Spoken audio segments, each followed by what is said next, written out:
Son estudiantes del Instituto Minas de Baracaldo.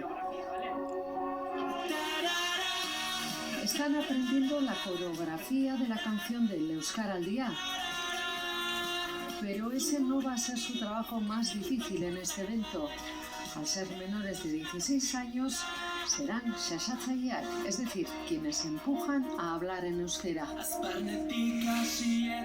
Daude guraso biak instituto kanpoan, adibidez ez dakitena euskaraz hitz egiten, baina ulertu bai, gure rola da, haiengana jun eta adibidez euskaraz hitz egin haiei. Nire familia adibidez ulertzen du euskera, baina ez asko duan hitz egiten badut haiekin eta horrela pixka bat gehiago ulertuko dute eta jakingo dute gehiago. El objetivo, impulsar el uso del euskera.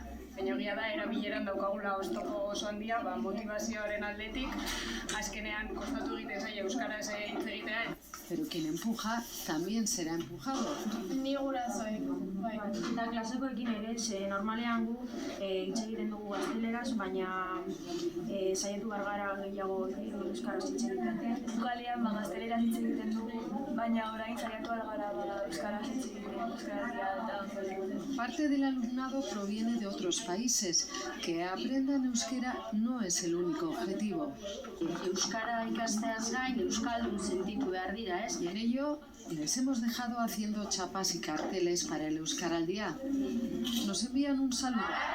Y antes de irnos nos han pedido una foto. Y con mucho gusto nos la hemos sacado ahí entre xaxatzailes. Y vean cómo son las